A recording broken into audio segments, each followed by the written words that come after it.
All right, welcome to the Easton Select Board meeting of August 5th. Please join us in the Pledge of Allegiance.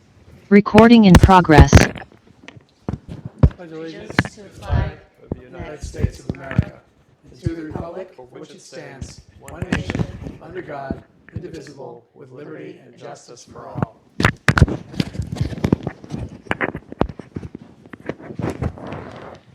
So this meeting is being recorded and broadcast live on ECAT. It is available to watch from their website after. It is a hybrid meeting, so we do have the Zoom enabled, and if somebody is on the Zoom and they want to ask a question, just put it into the Q&A and Sean will tee it up. Just remember to put your name and address for our minutes. Just want to introduce our select board here. I'm Jennifer Stacey. I'm Dottie Fulgenetti. I'm Craig Barger. And select person Mark Lamb and Jamie Stebbins are not able to be here tonight, so we do have a quorum. And we have our town administrator, Connor Reed, assistant town administrator, Sean Dugan, and executive assistant, Elizabeth Hegg. So our first item on the agenda is the Purple Heart Day proclamation for Wednesday, August 7th. The ceremony is going to be at 9 o'clock at the Easton Town offices at 136 Elm Street. The Veteran Services Officer is here. Would you like to come up and introduce yourself? Tell us a little bit about Purple Heart Day, and then we're going to have Craig read the proclamation. Okay.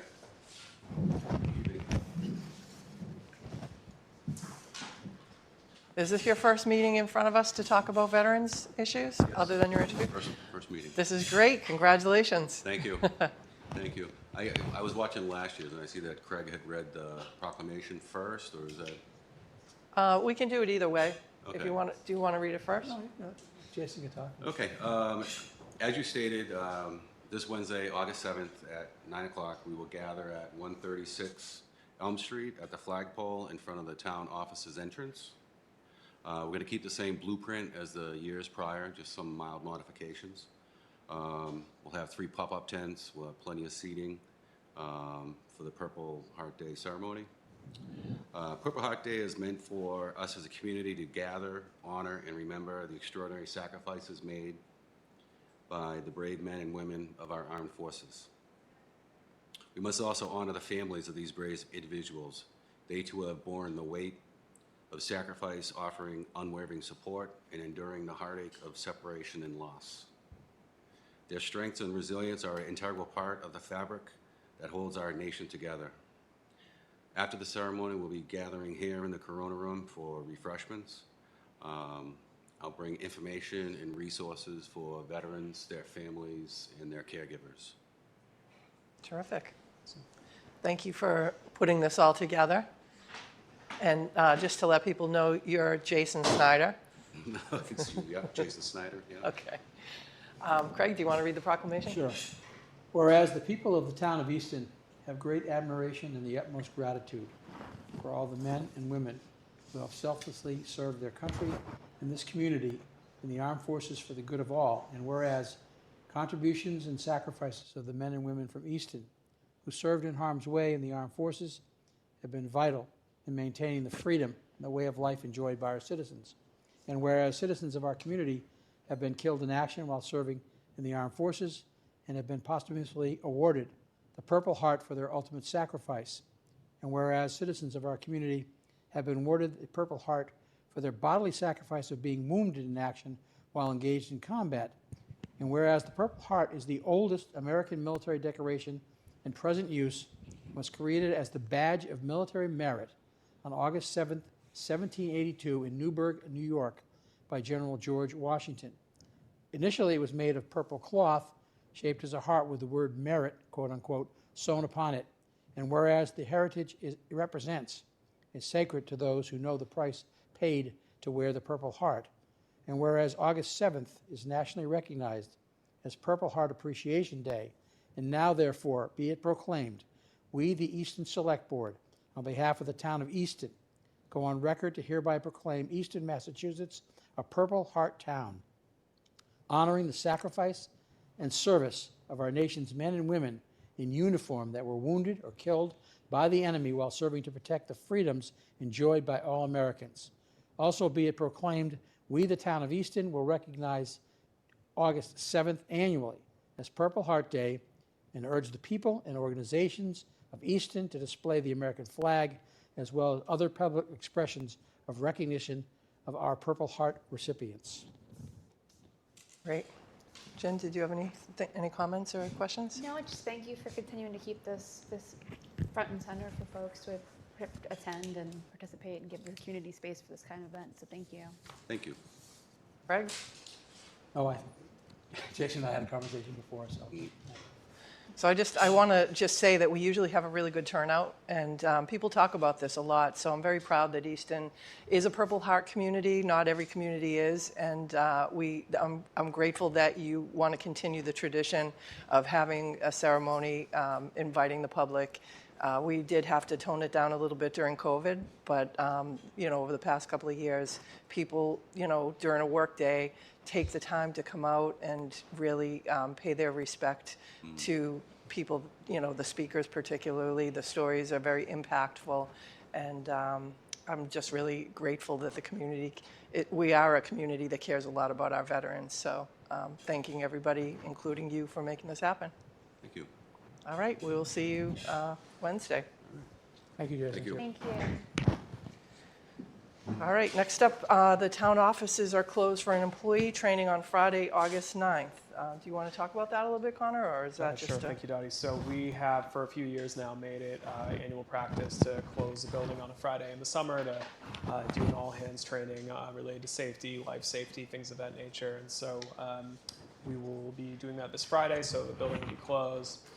Folks who have mail or other things to drop off still have the drop boxes and things like that, but will be closed for business with the public that day. Okay, excellent. Next, we have a road closure request. The Easton Shoveltown Cultural District's End of Summer Music Festival is September 22nd, and this will be for the Rockery section of Main Street and Barrow Street. Amy, do you want to come up? Just introduce yourself and tell us a little bit about the event and the road closure. Yeah, sure. Hi, everyone. I'm Amy Rodriguez. I'm the liaison to the Easton Shoveltown Cultural District. We are really thrilled to bring back this community event. This is our second annual End of Summer Music Festival. It is slated for Sunday, September 22nd from 12 p.m. to 5 p.m. Last year's first festival was really a successful, wonderful community event, and so we are looking forward to it again as well this year. We are looking to make it bigger and better, and we have an incredible lineup of talented musicians slated to perform. We'll have food trucks, Shoveltown Brewery will be there, artists that will be selling their art and displaying it, and community vendors. And new this year, we're adding family activities, fun things for the kids to do, face painting and hands-on activities, so they can enjoy the music and do certain things that our partners are going to offer. So yeah, we're really looking forward to it. And just on that note, if there are community vendors out there that are listening or artists that want to get involved, there'll be some formal information coming up, but they can certainly contact me, and we'd love to have them. So the road closure request is before you. As we did last year, we're requesting that the area in front of the Rockery performers will be on the steps of Oaks Ames Memorial Hall, but that area down to the intersection of Main and Oliver be closed. The Art Co-op, which is right before that, will be having a open house, and so we're hoping to close the road in that area. Hoping to do so half an hour before our event, so 11:30, and then to 5:30, which would be half an hour after the event. And one of the things from last year that I thought was really great that people commented a lot on is we have a know before you go, so it will tell people where to park. It will let people know about the road closure. We let the businesses and the apartments in that area know there's going to be a road closure that day and have provisions for them to still be able to get in and out. But it was tremendous last year. Do you have the lineup in front of you, or do you want? I do have the lineup. Do you want This is to the share? formal announcement. So, so we'll be kicking it off as Karina Melodies, and she is a OA junior with an amazing singing voice. So she's going to join us this year. Andrew Suwing, who is a guitarist and singer performer as well. Dave Spagone, the local favorite, who's just everyone loves him, and his band as well. And then a double billing Little Lies, which is a Fleetwood Mac tribute band, as well as 60s Thunder. So there's really something for everyone. Super talented performers, and we're really looking to, highlight them that day and put them on the spotlight so they can, everybody can enjoy the music. So, yeah. Excellent. And we have had really, really great bands this year, every year, but, this year, some bigger names. Tomorrow night is not tomorrow night, Wednesday night Yes. is Steve Smith and the Nakeds. Huge following. We average about anywhere from 150 to 200 people during these Wednesday night concerts. We have Shaved Ice, Shoveltown Brewery, Bill's House of Pizza, snacks, and we've been really lucky with the weather except for one night. But Wednesday night, if there is bad weather, we will be able to do it indoors, so at the hall, correct? Yes, for this week, definitely. Definitely. So, yeah, Steve Smith and the Nakeds have their Rhode Island Music Hall of Fame inductees. They've been playing they're celebrating their 50th year. We were really excited that they're coming north to perform for us here in Easton. So, yes, rain or shine. This concert starts at 7. They're free. Food for purchase. So if it's outdoor, bring a chair, bring a blanket, bring friends. It's wonderful. And a lot of families come. There's a lot of little kids running around. Yeah. Apparently climbing up those big rocks at Oak Sam's Hall is a sport. Lots of fun. Yeah, lots of fun. So, All right, any questions about the road closure? Oh, No, so, all right, Craig? I move to approve the road closure request of Easton Shoveltown Cultural District's End of Summer Music Festival, September 22nd, the Rockery section of Main Street in Barrows, 11:30 a.m. to 5:30 p.m. second. So that's Bodger and Stacy, all in favor? Unanimous. And I just want to thank you. Amy has been such a lifesaver to the cultural district. She really is the glue that keeps it together. We have a tremendous volunteer group. Everybody is so passionate. Everybody on that committee rolls up their sleeves and does the work, but we couldn't possibly do it without Amy and all the behind-the-scenes coordination. So it's just, you've been so awesome to work with, and we really appreciate it. thank you. It's my pleasure. Thank you all. All right. Thank you. Good to see you. Next, we have a discussion and vote on WAT 2021-01, Amendment Number 6 for Environmental Partners Group. This is a PFAS treatment system at Red Mill Road Water Treatment Plant. Sure, thank you, Dottie. Attached in your packet is a memo from the Director of Public Works, Dave Field, along with the associated change order number 6 for the existing engineering support contract with Environmental Partners Group, who worked with us on the design, permitting, construction, administration of the Red Mill Road Water Treatment Plant. This is an amendment to add construction administration services to that same location for EP to assist us with bidding out the construction and installation of PFAS filtration at that site. They've already done the actual engineering, the preparedness study engineering. So this is just the next step in that process. It's an amendment of $853,000, which will bring EP's engineering contract to $3.37 million. Funding for this amendment specifically is contained within the $5 million appropriation from town meeting to put PFAS filters in at this plant. Anyone who's watching at home, nothing has changed about Easton's PFAS levels. We are and remain in compliance with the state DEP standards, but the new US EPA standards, which don't go into effect until 5 years from now, are tighter. And so this is just staying ahead of that and future-proofing these wells, which have a single-digit part per trillion, which is compliant with state standards, but may not be with federal standards down the road. So this is just staying ahead of that curve and installing them before compliance is triggered. And the goal is to get them to non-detectable. Functionally, yes. I Yeah. mean, that's what our existing filters at wells 1, 2, and 4 do, and I believe these are the exact, not exact, I believe these are the same type, but don't quote me on that. But yeah, functionally to comply with the EPA standard of 4 parts per trillion or less, you're getting pretty close to non-detect. So I just want to mention that when we were looking at building the treatment facility for iron and manganese, we were just starting to really learn more about PFAS and talk about the other plants, and weren't really sure what the regulations were going to be or how this was going to play out. And the the concept of overbuilding the capacity of that building to accommodate future PFAS.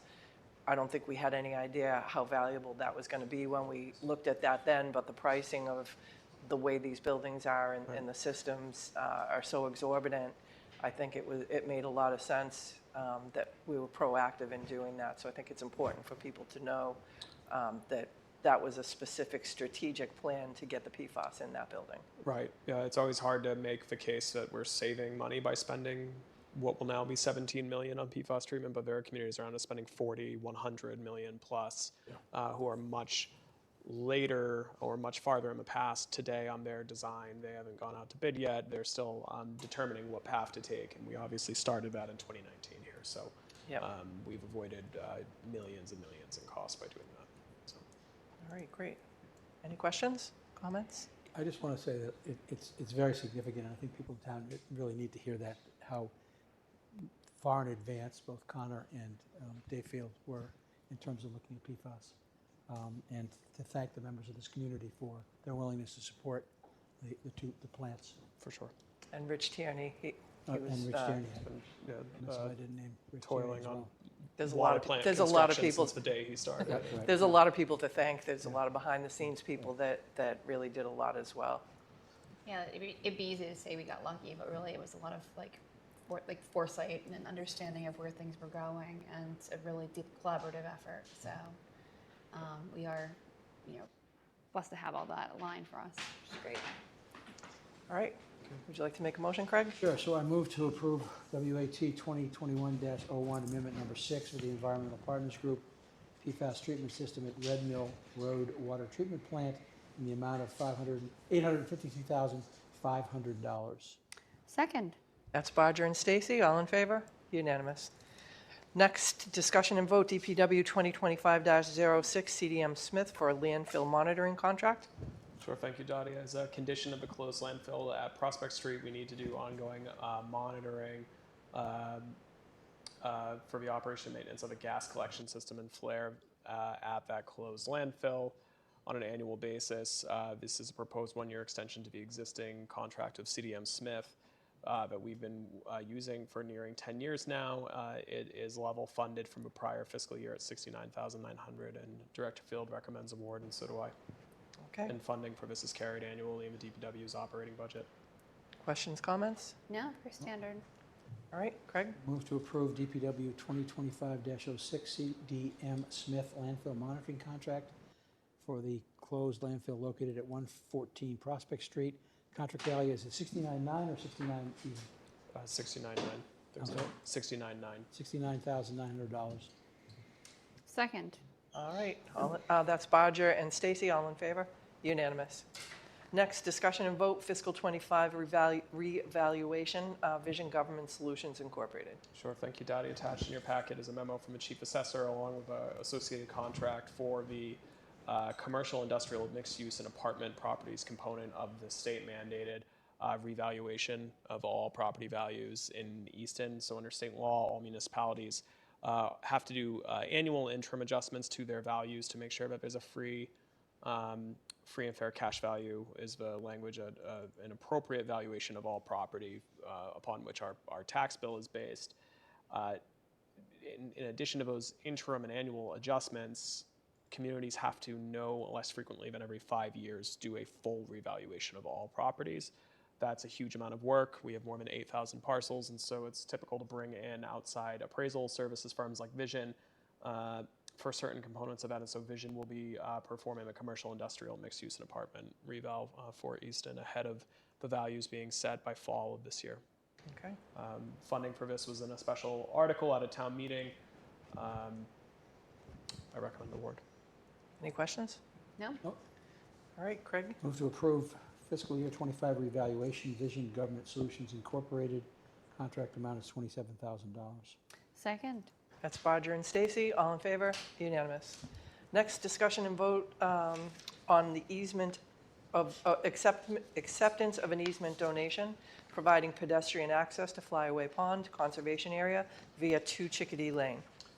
Sure, thank you, Dottie. Attached in your packet is a memo from Land Use and Environmental Planner Jennifer Carlino requesting on the Conservation Commission's behalf that the Select Board accept the donation of an easement that's at 2 Chickadee Lane. That easement will provide pedestrian access to the Flyaway Pond Conservation Trails for passive recreation activities. The easement itself is attached to your packet. It's been reviewed by Town Council and it's been approved by the Conservation Commission. Okay, any questions? No? So I move to accept the easement donation providing pedestrian access to Flyaway Pond Conservation Area via 2 Chickadee Lane. Second. So that's Bodger and Stacy, all in favor? Unanimous? And thank you to the Bennetts on 2 Chickadee Lane for granting the town that easement. All right, next, we have an Economic Development Council reappointment for the Planning Board nominee, Michaela Wolf. Michaela has been doing a fantastic job on the Planning Board, and she would be a great representative to the Economic Development Council. Craig, do you want to make a motion? Sure. And then we have to do a roll call vote. Sure. I move to appoint the Planning Board nominee Michaela Wolf to the Economic Development Council. I don't know the end date. I believe, Elizabeth, not to put you on the spot, was this the one that we analyzed the charge and then there need not be an end date? Okay, all Right, right. so we would recommend just making the appointment unless and until the planning board recommends a change because the EDC charge is a bit peculiar and just turns into a lot of extra votes if you don't do it that way. Okay, so once again, move to appoint Planning Board nominee Michaela Wolf to the Economic Development Council. Second. So that's Bodger and Stacy, and it's a roll call vote, starting with you, Jen. Stacy Wolf. Full Janetti Wolf? Barger Wolf. All right. Congratulations, Mickey. And item 10, we have an acceptance of a resignation, Andrew Miller, the Affordable Housing Trust, with a term ending June 30th, 2026. I'd like to thank Andrew for his time on the board, and we appreciate his dedication and passion to affordable housing. So we do need to accept his resignation and also a roll call vote. Move to accept the resignation of Andrew Miller from the Affordable Housing Trust with a term ending June 30th, 2026. Second. That's Bodger and Stacy. Stacy Miller. Full Janetti Miller. Barger Miller. And item 11 is acceptance of the resignation, Andrew Fleischer from the Taxation Aid Committee. He had a term ending of June 30th, 2025. Just like to thank Andrew for his time on that committee.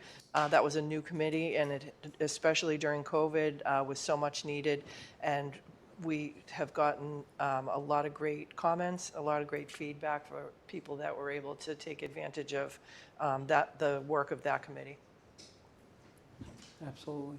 I move to accept the resignation from the Taxation Aid Committee, Andrew Fleischer, with the term ending June 30th, 2025. Second. Bodger Stacy. Stacy Fleischer. Full Janetti Fleischer. Barger Fleischer. All right. The acceptance of the minutes dated July 15th, 2024. So moved, Barger. Second. Stacy. Bodger and Stacy, all in favor? Unanimous. This is going to be our fastest meeting ever, I think. Town administrator notes? Sure, so I have a couple.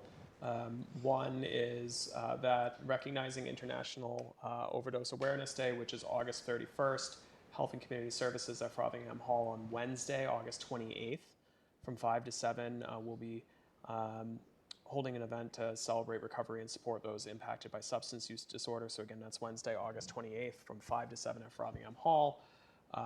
Join us and celebrate recovery and support those who are impacted by substance use disorder. There will be local resources, guest speakers, free Narcan and training, light refreshments, and a raffle. And again, that's being put on at Frothingham Hall and spearheaded by Stephanie Kantov, who's our community mental health liaison.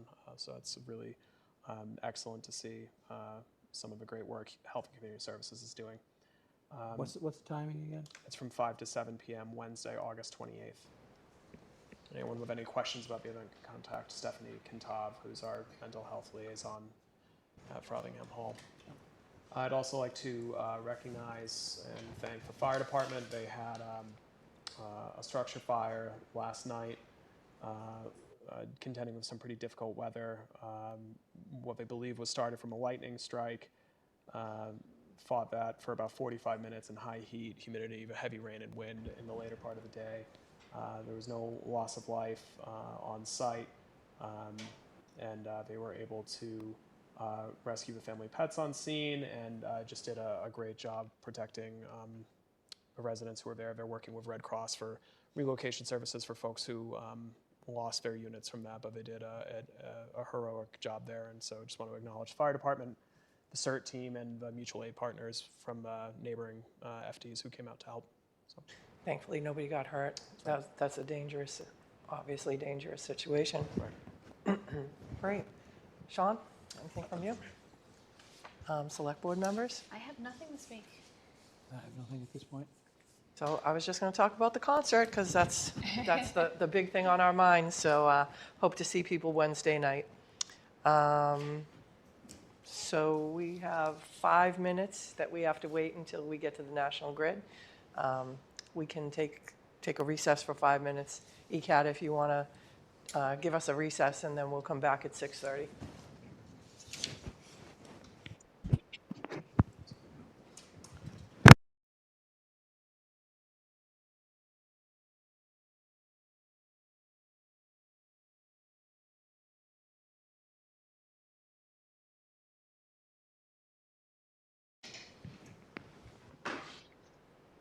All set. All right, great. Craig, do you want to read the public hearing notice? The Select Board of Easton, as licensing authorities pursuant to Mass General Law, Chapter 166, Section 22, will hold a public hearing in the Colleen A. Corona Boardroom, 136 Elm Street, Easton, Mass. On Monday, August 5th, 2024, at 6:30 p.m. to consider and act on a petition of Massachusetts Electric Company doing business as National Grid and Verizon New England Incorporated to install one JO pole on Guinevere Road, beginning at point approximately 10 feet east of the center line of the intersection of Guinevere Road, in accordance with the petition for Plan Number 309-69626, dated June 12, 2024, shown on the file with the Select Board's office. Those who cannot attend and wish to submit written testimony for the record may do so by sending an email with the subject public hearing poll petition 309-69626 to ehag@easton.ma.us. Great. So I assume you're with National Grid. Yes. So do you want to just introduce yourself? And So Jared Aker, National Grid, 100 East Ashland Street in Brockton. Just requesting this pole so we can connect this new customer at number 47 to our network. Okay. Just going to be installing a pole and section secondary to it. Nice, clean, simple. all right. Any questions? No? No? Any comments or questions from the audience? All right. Craig, you want to make a motion? So I move to approve the Mass Electric doing business as National Grid and Verizon New England poll plan number 309-69626 Guinevere Road. Second, Stacy. So that's Barger and Stacy. All in favor? Unanimous? Great. Thanks for being here. I didn't know that you worked with National Grid, so I haven't seen you in a long time. I know it's been a while. Tell Jared I said hi. I will. Good to see you. Good to see you too. Take care. Take care. Thank you. All right, so that is the business of our meeting today. We're going to go into an executive session under Purpose 6 of Mass General Law, Chapter 30A, Section 21A, to consider the purchase, exchange, lease, or value of real property of land situated at 388 Depot Street, if the chair declares that an open meeting may have a detrimental effect on the negotiating position of the public body. So we are going to go into this session not to return to public session. So I would need a motion and then a second and then a roll call. Motion to go to executive session under Purpose 6 of MGL 30A, Section 21A. Second, Stacy. So that's Barger and Stacy. Stacy, yes? Full Janetti, yes? RGS. All right, excellent. Do we have to do a motion to adjourn this meeting, or does that cover it? All right, excellent. I just want to thank ECAT for being here to record our meeting. You guys do a great job, and it's a real public benefit. A lot of people really watch these meetings, even though this was a short one, and we appreciate you.